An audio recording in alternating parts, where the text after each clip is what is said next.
Welcome to the Growth Whisperers, where everything we talk about is building enduring great companies. Everything that you need to do, everything that you need to think about to build an enduring great company. I'm Brad Giles, and as always, joined today by my co-host, Kevin Lawrence. G'day, Kevin. How are you doing today? I'm doing great, Brad, except for the fact that it's the end of the day and it's dark. I know it's daytime there, but I'm actually doing really well. Just had a bit of spring break with my kids. They're actually in the middle of it, but had some time off with my kids last week, which was fun. And looking forward to the show today, as always. Awesome. Yes, I mentioned to you just before, we're at the end of our summer, so have spent some time at the beach, which has been great. Went to a football match yesterday with 38,000 people at our Optus Stadium here in Perth, a large football stadium. And yeah, it was great to be back in a large crowd, at an exciting match. Really good. Awesome.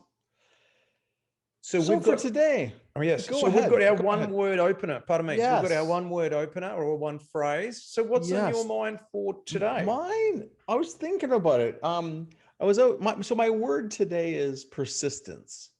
Mm-hmm. And I'm going to read you something in a minute, which is my favorite quote on persistence. But I'll give you the context first. So on late last week, my son Braden and I were up doing one of the activities we like to do called snow biking, which is a motorcycle with a snowmobile track on the front and just a track on the back and a ski on the front. And you go in the mountains and you can kind of go anywhere you want. And it's a lot of fun.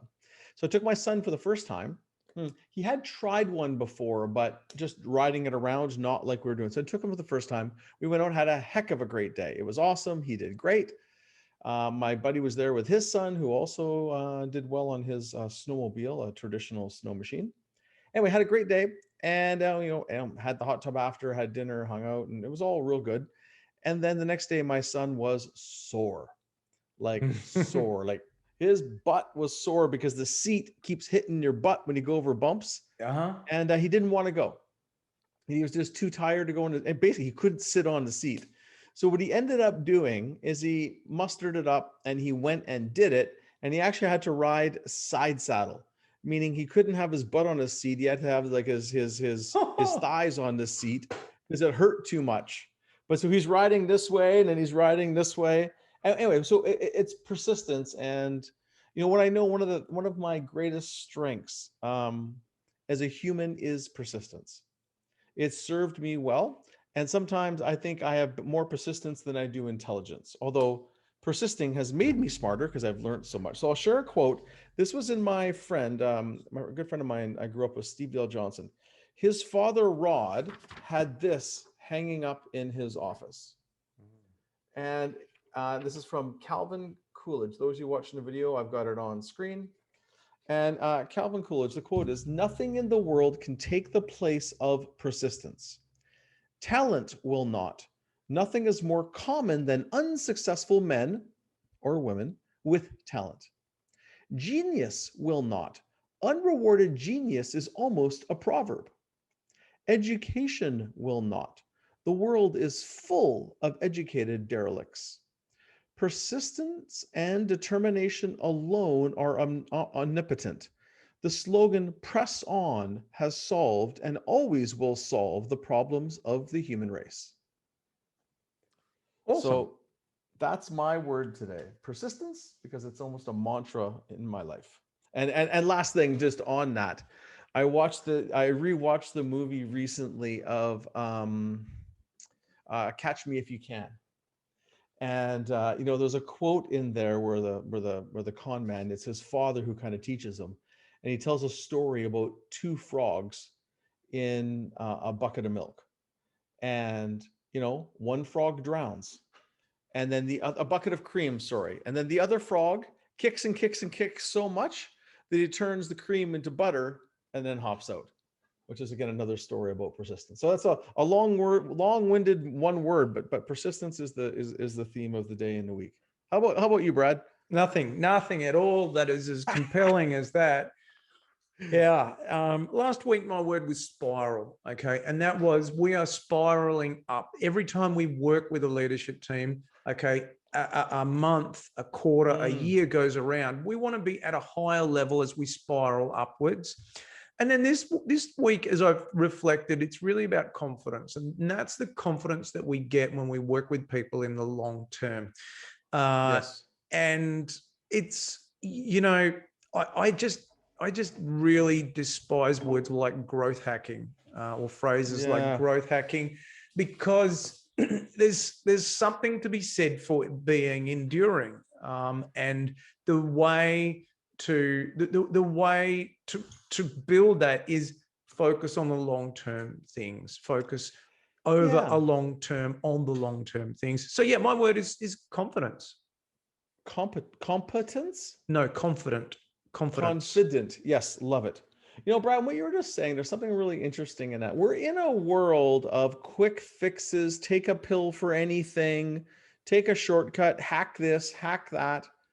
I mean, it's great to learn those things, but enduring success is from layering in layers of discipline and learning and progress and persistence and building confidence and competence. But yeah, there's so many people get caught up in it's, growth hacking sometimes reminds me of the get rich quick schemes. Those pyramid schemes that come along Yeah. or anything else. And you And too could be a millionaire. you know who the person who is, who the person that gets rich in a get rich quick scheme? It's the person that sold you the scheme. Exactly.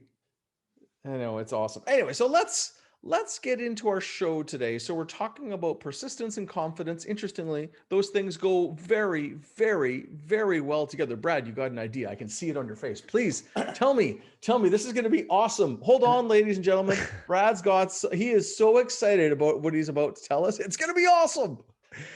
Yeah, so persistence and confidence, great way to start. But one other point as we begin is that it's now a year since the pandemic began. Yes. Okay, so it was a year ago, pretty much today or this week, when all of the major things like countries closing their borders.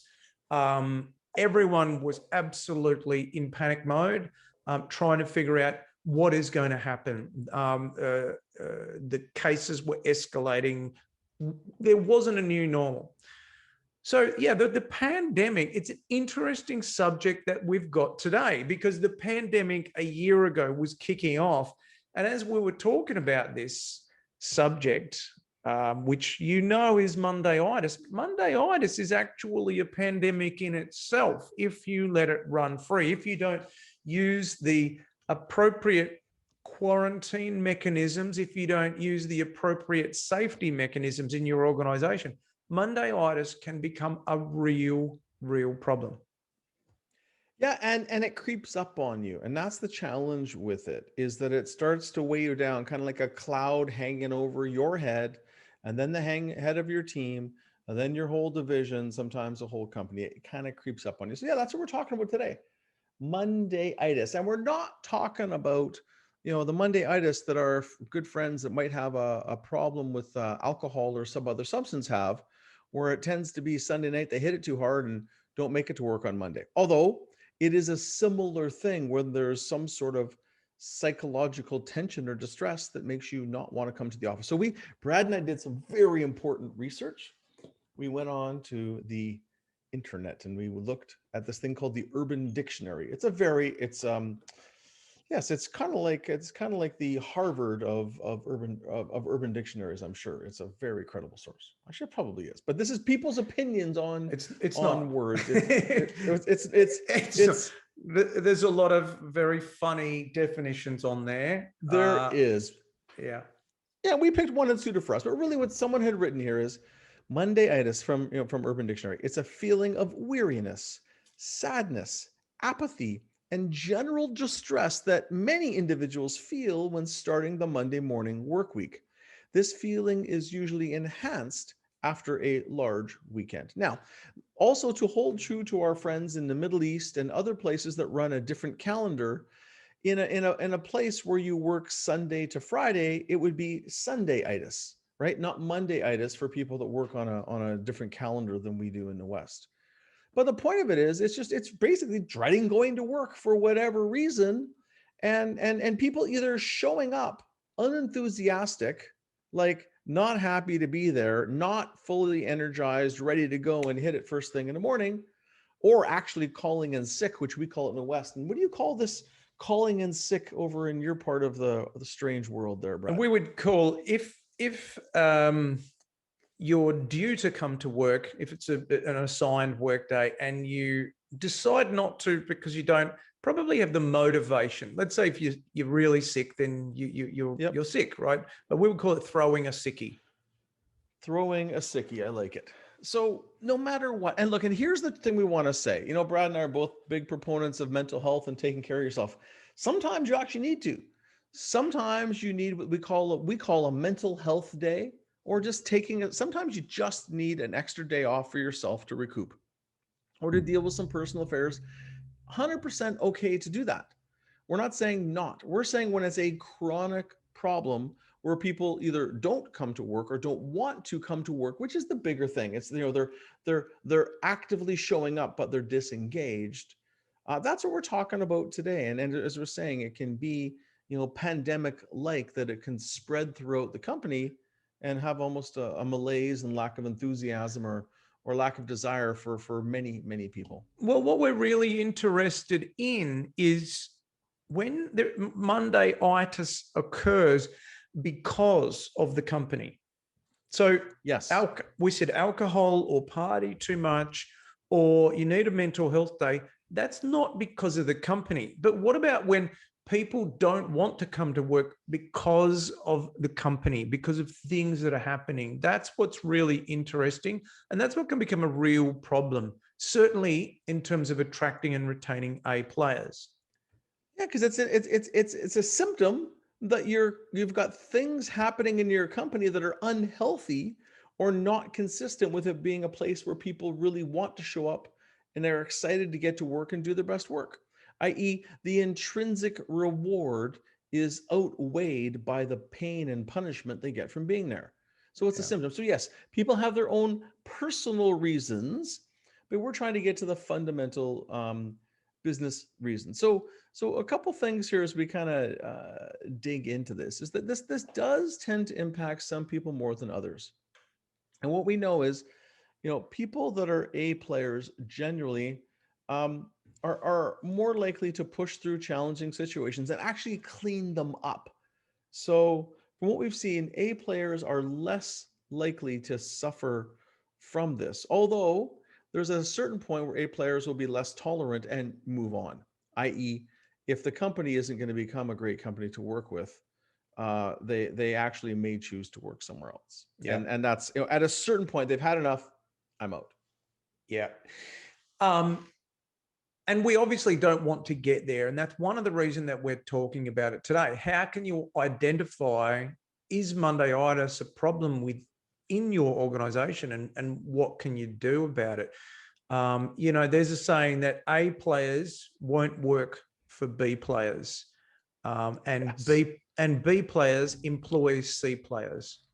Okay, so it's a slippery slope that suddenly you think things are going well, and then a year or two later, you're going down the track and you think things have changed so much around here. And all you've got to do is take your eye off the ball of trying to attract and retain the top 10% of people in your industry, trying to get the best people. Yes. Suddenly you've got a handful of Bs, and suddenly those people, if they're hiring, are hiring Cs.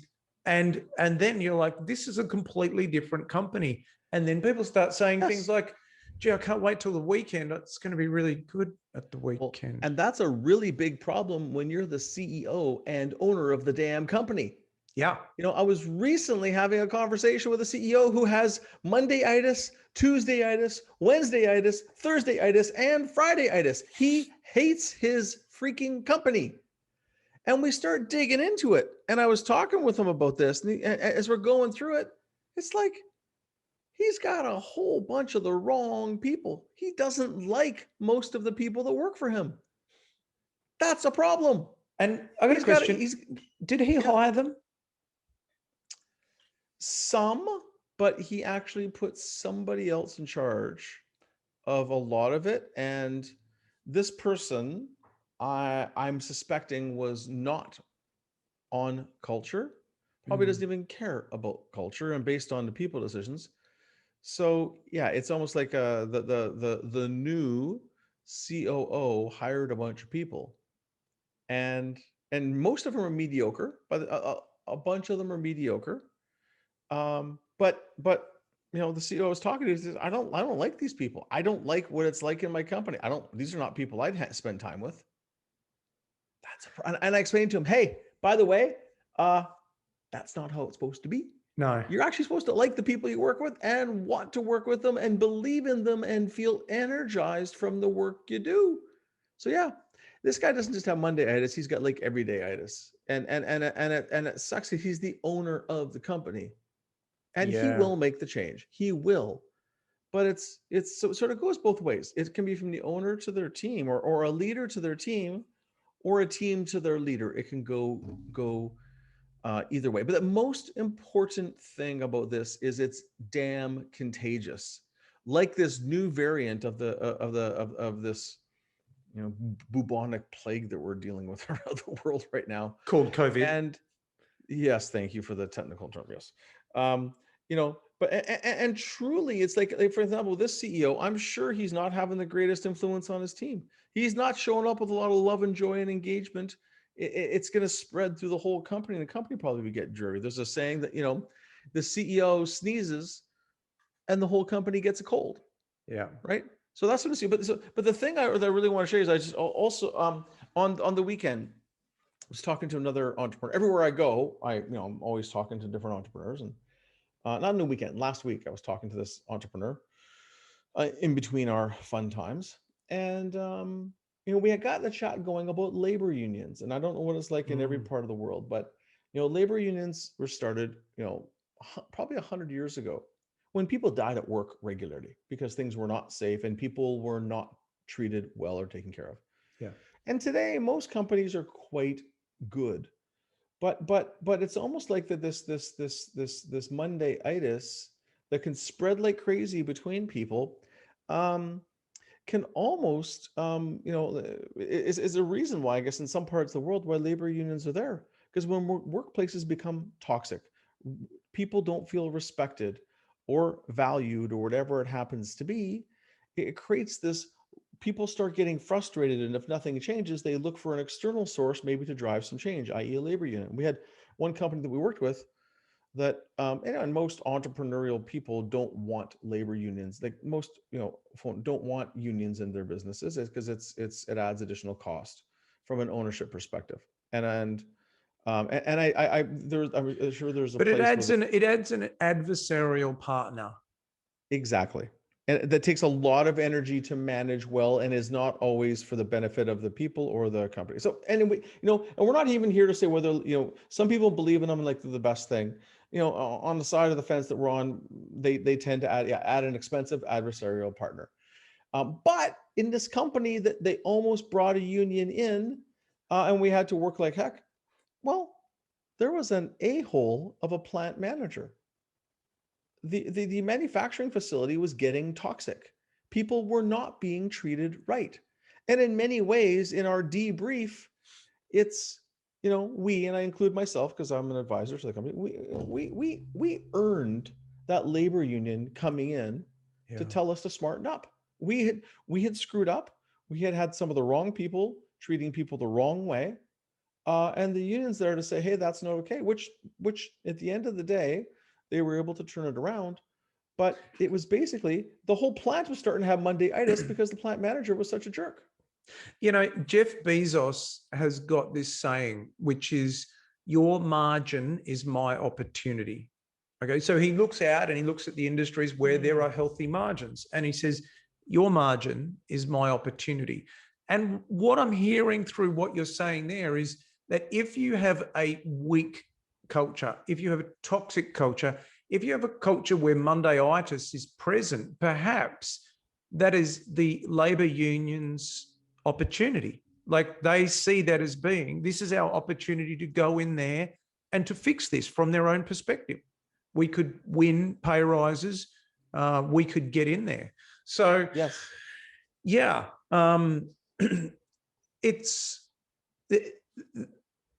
it's almost like chaos theory, where if you run a toxic workplace, eventually there will be a third party or something else will come in to try to rectify that. They will. And, some of your best people will leave. So look, at the end of the day, these are problems that come into our world, and we got to be careful because we don't want this to become a contagious thing that spreads. And it does. And it comes in bit by bit by bit by bit by bit. And then we get a wake-up call and we do something about it. And our job should be to be proactive and stay ahead of this. So yeah.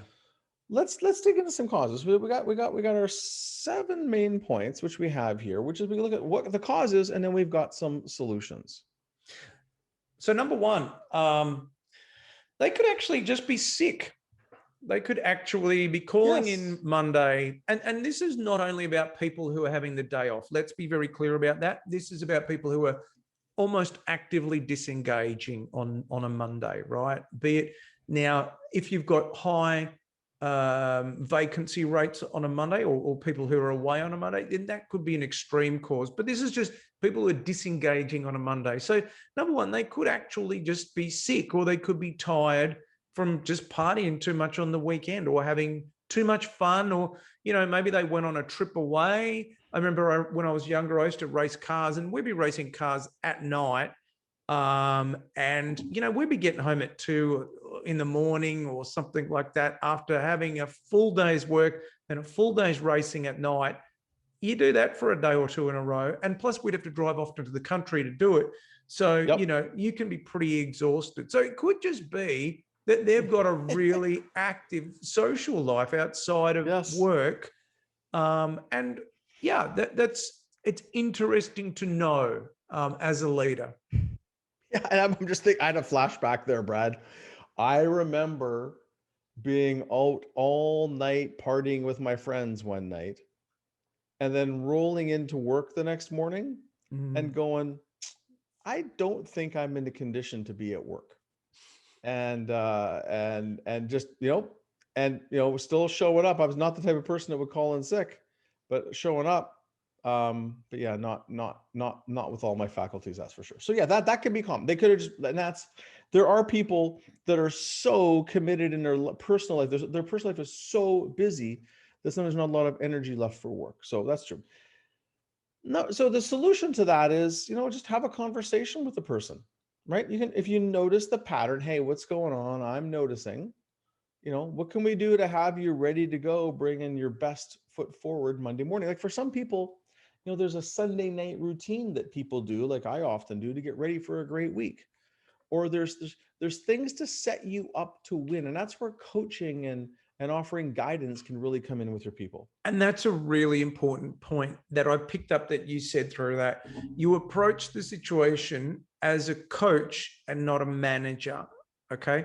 So we're trying to encourage managers to act like coaches, or to be coaches, not in what we do, not external advisors or coaches. But if a manager was to deal in a management type thinking manner with an employee, they'd be saying, if you come back to work like this again, you're fired. But what we're saying is, what can we do to help you? This is a question, because coaches ask questions. Yes. What can we do to help you arrive at work so that you're in the state to be productive and to deliver the results that we need as a team and that you've committed to? So very different approach to approach it as a manager instead of a coach. And we're advocating for the coach style approach where you're asking the person questions. Yes, and some people wouldn't have had role models or experience of sometimes, again, if they're early in their career, they might need some guidance, let's just say. Cool. So the second one is they're sick of dealing with their a-hole boss, period. Yeah. I don't know if you ever had one of them. Yeah. I've had a couple clients that were like that. I had a boss I couldn't stand when I will not name names, but I remember I had a previous boss that was amazing. And then they brought this new person in, and I could not stand her. And I think it was mutual. She couldn't stand me either. But we gradually warmed up more over time. But having a boss that you don't like is about as dreadful as it can get. I know a client that I work with, a CEO, he told me a phrase maybe a month ago, which has really stuck with me. And that was that hurt people hurt people. Hurt people, hurt people. Okay. And it seems so simple. But I thought back when you asked that question just then, and I thought, yeah, I had a boss, and this boss many, many, many, many years ago, he just was an angry person. He just felt like the only way was to shout, not at me, at everybody. The only way was to be angry, and he took delight in causing people embarrassment or Yep. unhappiness. He just took, and I just thought instantly, I thought, you know what? He's just a hurt person in some way, and that's how he's playing that out. And so the people, yeah, they used to. Fortunately, it was a situation where you didn't have to interact with him all day. It'd be once or twice a day. But yeah, we would want to do anything at all to avoid that person. Everybody would. So, yeah, I think that this is number two, but it's probably one of the bigger issues. Is a boss has a job to do. Let's be fair, right? They need to hold people accountable. They need to get productivity out of people at an acceptable level. That's their job. But what I found, what I observed through my career is that that is only on the job training. It's very, very hard to find a course or some way to say, this is how you transition from being a worker to being a supervisor to being a manager, and how you handle people. It's all on the job. And many people have this vision of, well, I've just got to yell because like my dad yelled, or whatever it is, whatever their role model was. Or a manager early in my career yelled, and that was a role model. I've worked with a lot of bosses that were jerks that we've had to straighten out and coach them. I was talking with another entrepreneur about this last week. He's very successful, but his team is having a hard time with him, and he's stuck in his growth because he doesn't know how to manage high-performing leaders. Managing frontline technicians is a different skill than hiring or leading sort of high-performing leaders. It's very differently. And my favorite quotes is that, it's leadership is getting people to want to do what must be done. Yeah. Just management is getting people to want to do what must be done. And that's a skill. And if you aren't highly skilled on this, people are going to have a hard time working with you. And that's why, as we're prepping for the show, one of the things we talked about is, this wonderful book called Multipliers by Liz Weissman that has you be able to self-assess whether you're a multiplier, which is you multiply talent, or a diminisher, where you make people stupider and smaller. And at the end of the day, it's not rocket science to figure out who people would rather work for. Not only do multipliers attract talent and grow talent because people want to work with them because they're coming from a place of belief and respect. But we all can have, diminishing tendencies. We can all be a bit of that a-hole boss sometimes and not even know it. And that's such a fantastic concept from Liz. Again, that was Liz Wiseman's book Multipliers, where some leaders multiply the smarts of some people to give it a slightly different phrase or perspective, and others shut down the smarts of other people. And then and so if you have a diminisher boss, which is shutting down the smarts of people rather than multiplying the smarts, if you have that type of boss, it can be a real drain as a person under the diminisher boss. And we actually spoke about a very similar concept a couple of episodes, which is the concept of a genius with 1,000 helpers. I think that was episode 49 for us, where if you are the helper or one of 1,000 helpers, to use the phrase, under a genius, it can be really, really demotivating and could ultimately contribute to you not really wanting to go to work every day. Yeah, I guess it can be mentally exhausting. So, point number 2 is sick of dealing with their a-hole boss. And that could be you in ways that you don't even know. And if you have those kinds of people on your team, which sometimes we do, your job as a leader is to not allow those people to keep that behavior going, because it can become contagious and mess up the whole culture. And it can become almost acceptable to treat people that way, or just drive a lot of people crazy. So let's go on to the third one. So we got the first one is they're actually sick or tired. They're over, they're exhausted from their weekend. Second is they're a-hole boss. Third is sick of the work being so damn hard, and there being so much friction in the systems, or just a nightmare to get things done. And whether it's because your business has grown and there's complexity, whether it's because your software systems are clunky and messy, whether it's because there's so many mistakes they have to keep doing things over and over again, or whether it's because they don't even have the resources to do the job, somehow the work is a hell. That's another reason why people wouldn't show up. They don't want to show up to hell first thing on Monday morning. What we're specifically not saying here is that we're not saying that they don't want to work hard. That's not what we're saying. What we're saying is that we make it hard for them to do their job, because we make it harder for them to work hard. We make them, yes.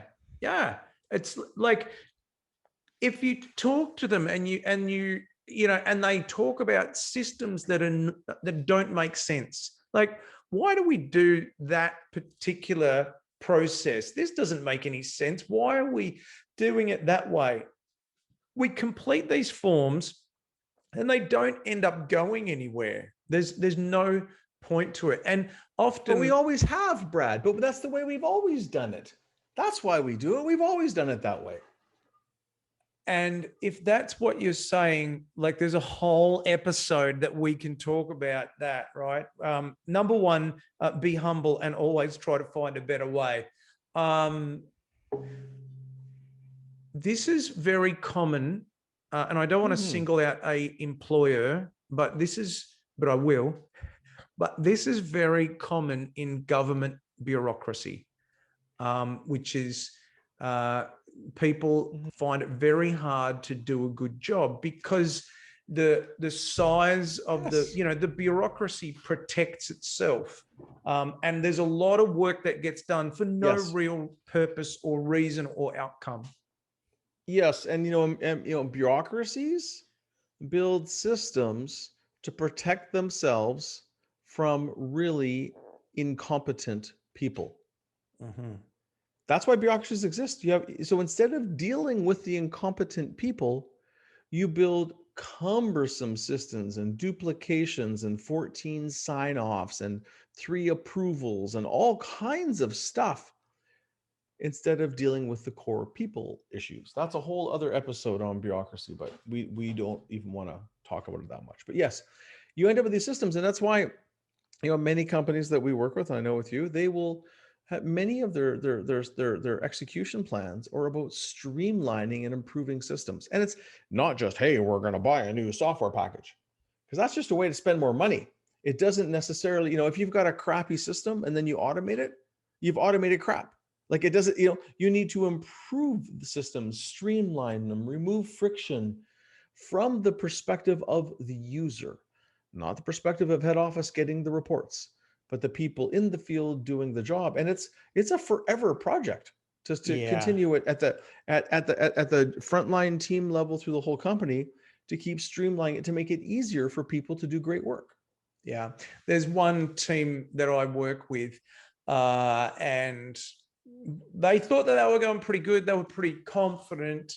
But I got a bit of a sense that what was being said at the leadership team level may not be exactly the same at the level below them when we got to what was really happening. And so we ran a workshop, and I asked them the question as a group. Let's say there was about 20 people in the room. And I said, so tell me, what's the one thing that prevents you doing your job better? And so we went around the room and everyone got to have a say. And there'd be one thing. Okay, what else? And we went as far as we could. We had this massive list of things. And then I said, okay, so we got to vote on one. What's the one? We drilled it down to one thing.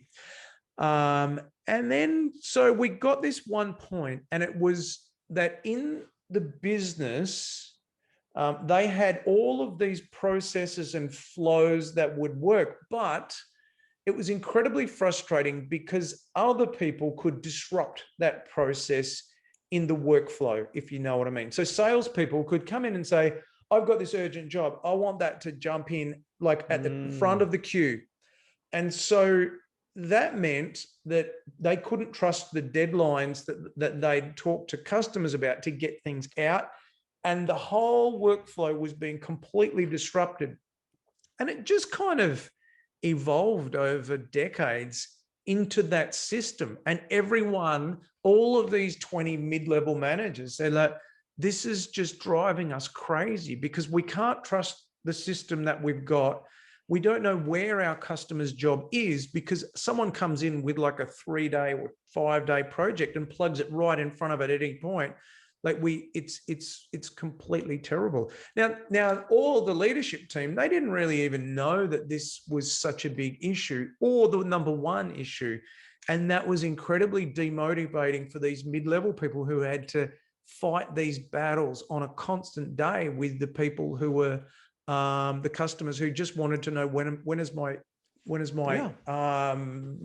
product going to be ready. So, and it's a massive project to go and streamline that.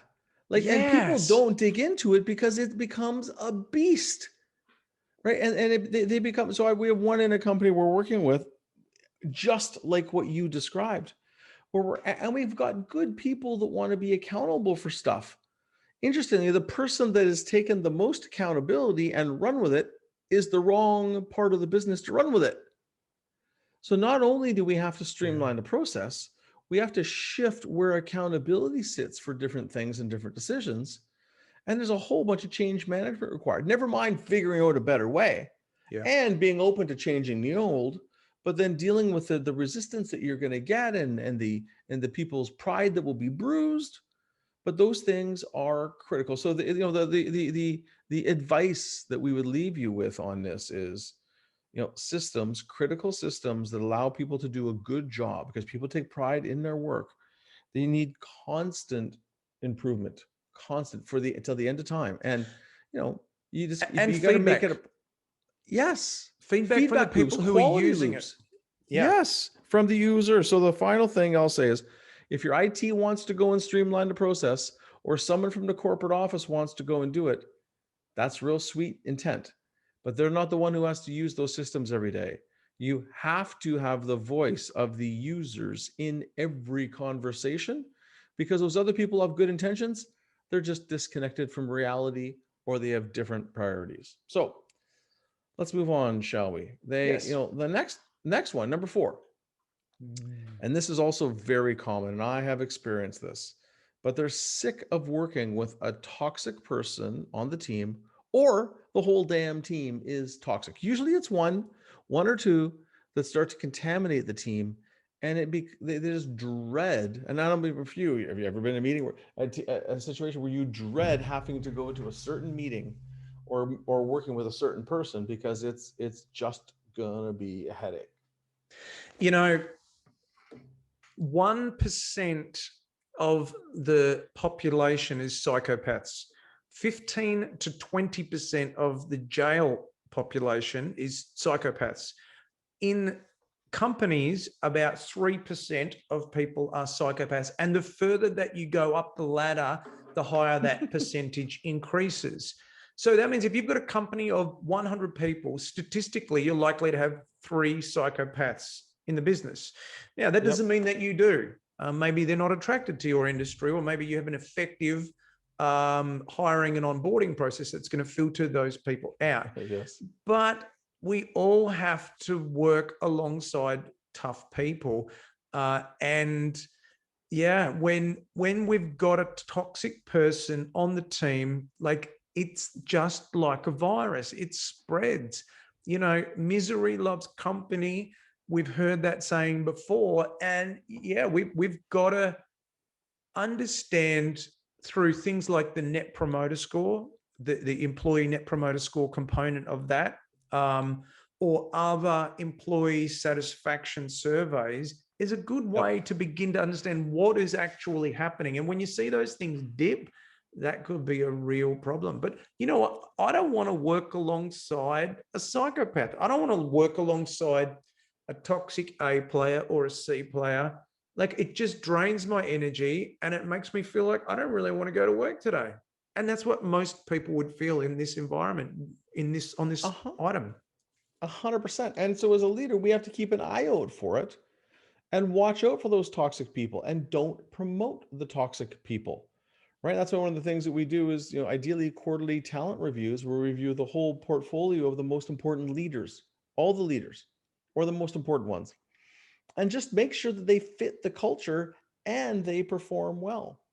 But it's the ones who don't fit the culture, and we know who they are because there's always problems and drama with them. But our job is to not allow them to keep it their role, and definitely not to promote them with that bad behavior and deal with it. Because at the end of the day, creating a great work environment is a setup for creating great work. And if you want to have an enduring great company, you have to have an environment where people can feel good. Now, and sometimes people go toxic. We just got to be on it and not allow it, or encourage it by promoting it. So toxic people to toxic teams, we got to be there to help them make sure we manage it and don't allow it. And most of the time, when you let someone go for performance related cultural issues, in other words, they're not performing according to the culture, if they're toxic, everybody around them is going to go, thank God for that. Like, I know. They're like, why didn't you do that years ago? It's a massive relief for everyone around them. And it's one thing that you and I are fierce with the companies we work with. People that are toxic, i.e. they don't play well with others according to your culture, give them feedback, let them step up. If not, thank you for your time. And sometimes it takes a bit of time to create an appropriate exit, a respectful exit, if that's appropriate, which it usually is. So yes, don't allow toxic people to stay in leadership or management roles. Don't promote them. So on to the next one. They're sick to their stomach of dealing with a conflict or an embarrassing issue. Now, this could be with another team member, slightly related to the last one, but perhaps not. Maybe there's a conflict. This could be with a project. This could be with a customer. It could be with a supplier, but it could be with something else. But it could be something in the workplace, some issue that is just draining their energy way too much. Now, maybe it's just, well, you know what? That's your job. You need to deal with it. Or maybe it could be that this is such a big problem that, I don't know, you as the leader need to step in. I think about one of the entrepreneurs that I work with had a very large project. And on this project, they had a fixed price component to do their job, but their client had a due and charged component, right? So the client's sole objective was to make this thing last as long as possible and to draw out any issues so they could get as many hours as they can sold. Whereas my client, they had we want to get in there and we want to execute it. It was just, they didn't necessarily know that at the outset, but it was just such a draining exercise for everyone. They were set up to have the conflicting priorities. What a win looked like to each of them actually engineered a conflict. Yeah. So these stressful situations exist all of the time, and they're always there. And our job is to try and help minimize them by the way things are set up, and look for conflict that is there. And then secondly, once we do see it, conflict or an embarrassing issue, how do we get it on the table quickly, resolve it quickly? And for example, with conflicts, the number one solution is to get both of the parties with a conflict into the room with us, a more senior person, and talk it out. Period. Yeah. Like talking to them individually, that's only good if you're going to then have a joint conversation. And a lot of people make conflicts worse by, oh, what did you think? Oh, what did you think? And trying to broker a deal versus get them in the room and um, get them to work it out. That is it. And fast. Like, don't let it faster. Don't let it fester. And so number 5, they are sick. No. We're on to number 6. Excuse me.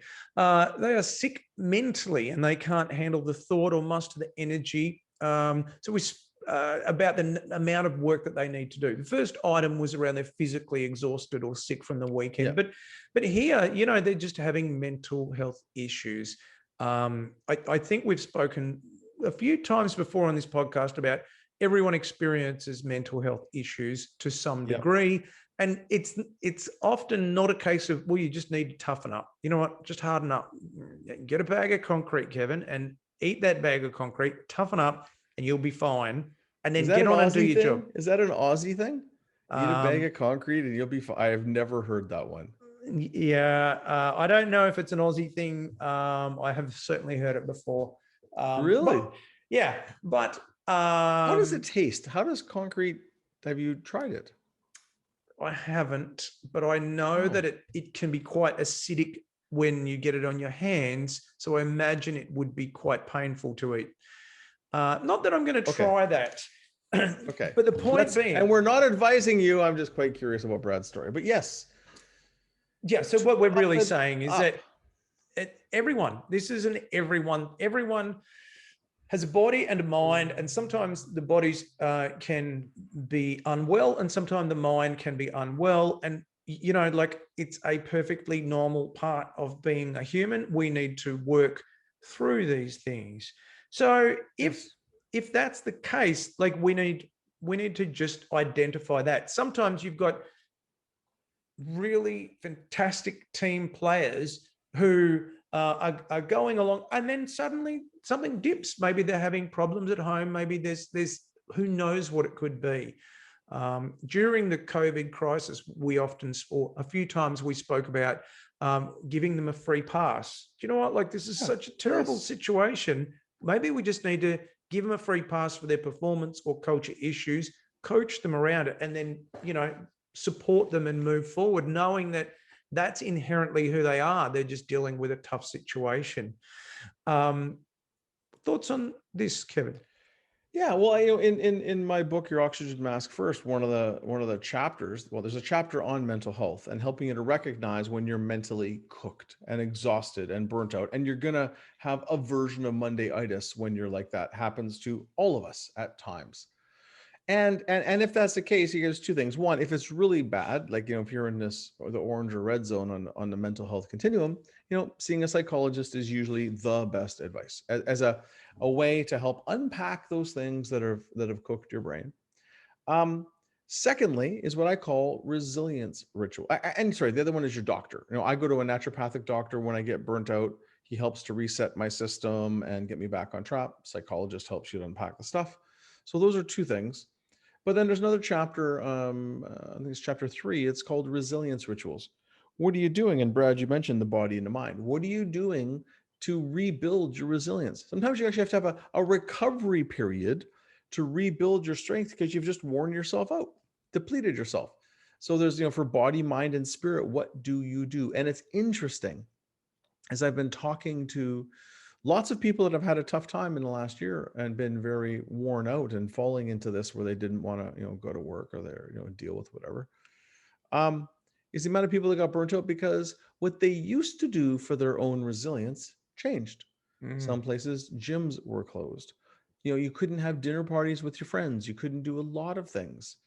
And so figuring out what you need to do for your own resilience is critical. It's why I bought a motorcycle last year. I needed to get out and move because I could see with the way the rules were, I wouldn't be able to do a lot of the other stuff I would do. And I knew I needed to do some different things to stay strong. Point being is that when you are mentally burnt out or cooked, you typically have to find to reset yourself. And, because you might not be having the best impact on your team and such as well, but reset yourself. So, uh, take care of your mind, body, and spirit, potentially a psychologist, potentially a doctor, naturopath, or whatever else that you use.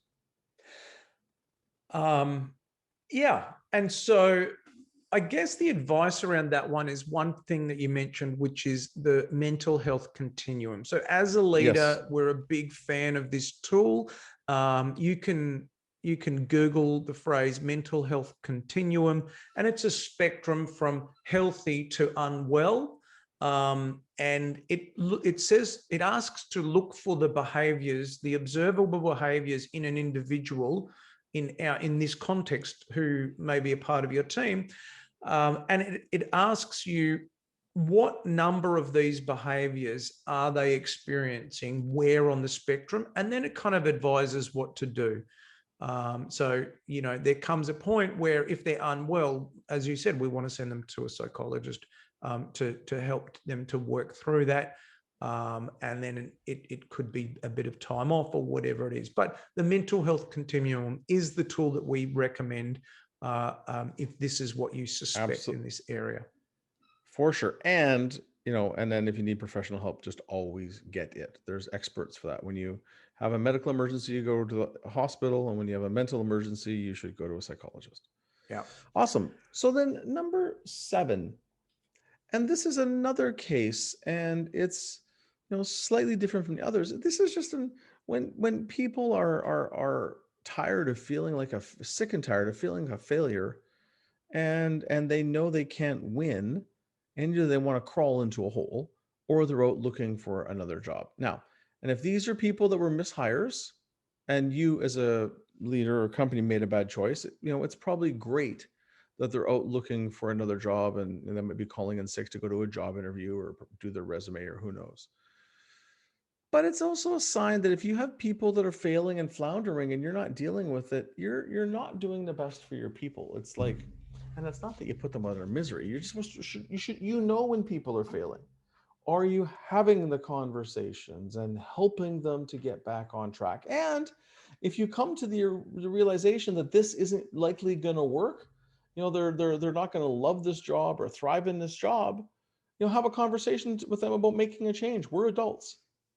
You can talk with them about going and finding a job somewhere else, or maybe transferring to a role that would be more appropriate for them if one exists in your company. So just, people failing, and that doesn't feel good. Everybody wants to be proud. Everyone wants to do good work, right? Most people want to do good work and feel proud. And that sometimes it can be us letting them down as a leader because we're not helping them to succeed or to move. Well, as a leader, on a scale of 1 to 10, if you're thinking about an individual, how would you rate them in terms of their understanding of how to succeed in the role? So if you're giving them, they understand. Like, we've given them everything, training and coaching and training, and we've documented the systems. Like, we could not do a lot more. Well, then that's interesting. Okay, maybe they're just not the right person for the job. But if you're giving them a 4 or a 5 or a 6, that's a different conversation. And that really comes back to you as the person's leader or manager, because as the person's manager, you need to get them to understand how to succeed in the role. If they don't understand how to succeed in their role, then that's kind of on you. They are, they are there to do their best work. If you're not telling them this is how to succeed, it's a real problem. So it could actually be on you. And then that, in terms of opportunities to resolve this, that could be a case of, maybe it's early days. You could reignite your onboarding program, or maybe you could just begin with an overall training program or something. There's some way to get them to understand their role more, or even some one-on-one coaching between the two of you.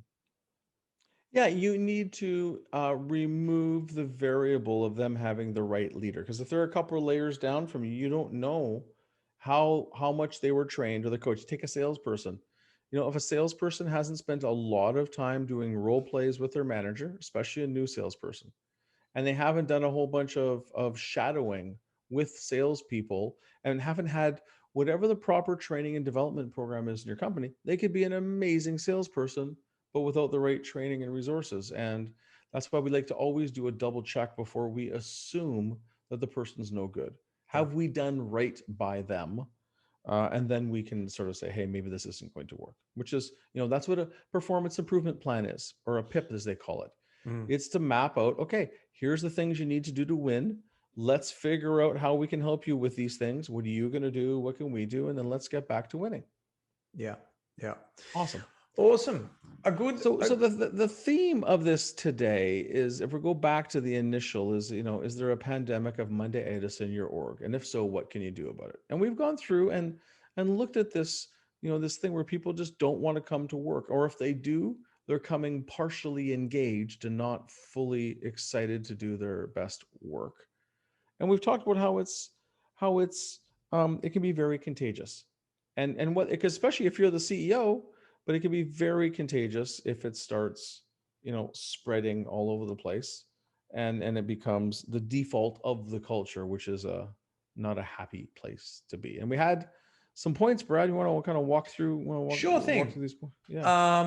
Number one, what causes it? It could be that they're actually sick or tired. They've had a big weekend.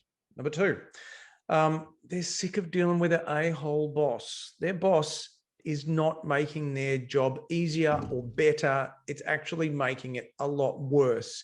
Number three, they're sick of the actual work being so hard. So we're making it through our systems and processes. We're making it hard for them to do a good job. Number four, they're sick of the toxic team members or the toxic people that are on their team, and that they're like, you know what, I'd rather be anywhere else.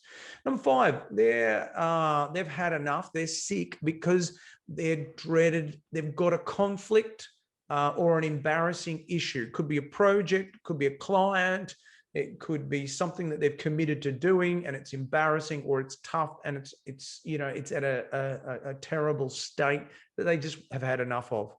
Number six is that they've got mental health challenges. They're sick mentally. And they're not operating at their best. And then number seven, of course, they're sick of feeling like a failure. We're not helping them to understand how to succeed or giving them the support that they need to succeed. So, yeah, if Mondayitis is a challenge for you in your organization, a couple of good ideas there of what to do with it. But the thing that you definitely can't do is just let it continue to fester. We want people to come to work excited to come to work, that they're not going to dread the Monday. They're going to go, cool, I'm looking forward to a good week. Not be like, gee, it's Monday lunchtime, I've only got 4.5 days to go. That's the worst scenario. That is not building an enduring great company for yourselves or for the people you work with. Awesome. Well, thanks for listening.